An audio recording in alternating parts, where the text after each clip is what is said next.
Hi everyone, I am Shay from Just Charlene, where I encourage you to, of course, eat raw, live your life, and blend smoothies. Now today I want to talk about a superfood.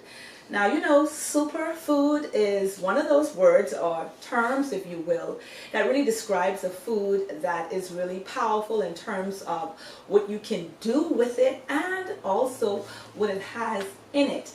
And today my superfood is seamoss. Yep. And what I did today is I prepared the seamoss in 3 different ways.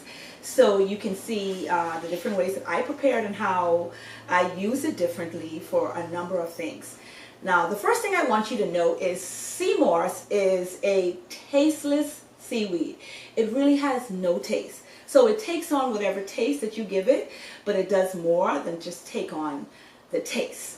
Seaweed is loaded with life-enhancing nutrients, things like sulfur, protein, iodine, beta-carotene, which is extremely good for your eyes, calcium, iron, magnesium, manganese, phosphorus, potassium, sodium, zinc, the B vitamins, vitamin C.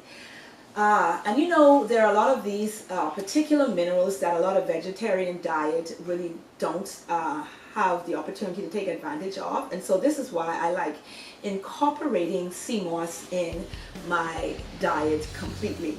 Now, let me say this about seamoss. It works like an adaptogen in the body. It really does correct or help the deficiency in your body, the person who is actually consuming seamoss. Now, I'm going to show you 3 ways I actually have seamoss prepared today, and just tell you how you can use seamoss differently when you are using seamoss. We will start with the seamoss prepared just like this. Now, because I usually do my food traditionally raw, one of the quickest ways to do seamoss is to simply just put it in water, rinse it, and to soak it. And then it looks like this right here once you're soaking it. Now, this particular seamoss that I'm showing you today, I've been soaking this now for about 3 days, and so the seamoss itself gets a little bit more softer, a little bit more pliable.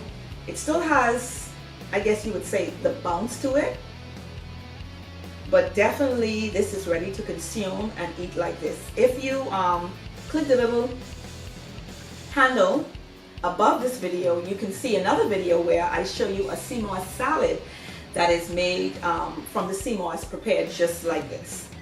There. So let me just show you how you can actually eat this.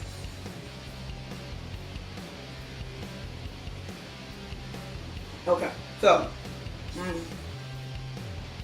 yeah. I have to finish this first, because my Grammy said you don't talk with your mouth full. So I'm showing you that you can actually eat it like that. Now, another way is to have it in what I refer to as a seamoss gel.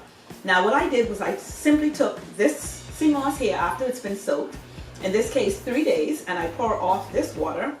What I did is I added some alkaline water to this seamoss. I put it into my blender, and then I made a gel like this.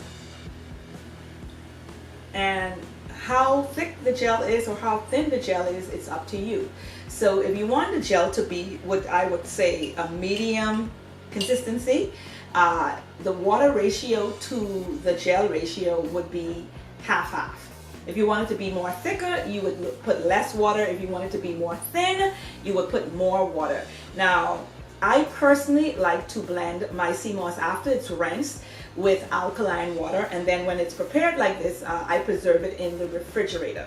So, just a side note, when I am preserving this, I just leave this on my kitchen counter just like this in the water that is soaked in, and then I just pour it off, and then I refresh the water like every 2 days. Seamoss in a powdered form. Now, this is what it looks like. It's powdered.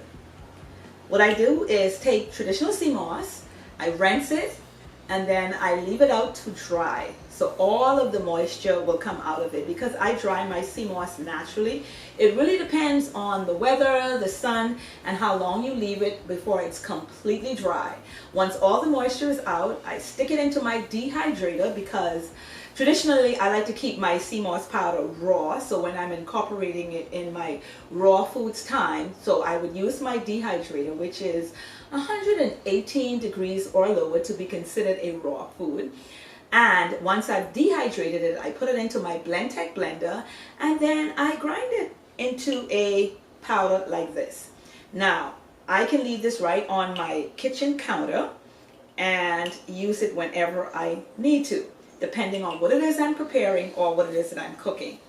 So, thank you so much for watching my seaweed video. I'm Shay, signing out, and I will see you again soon. I'm going to enjoy some more of my sea moss. See you guys. Wait.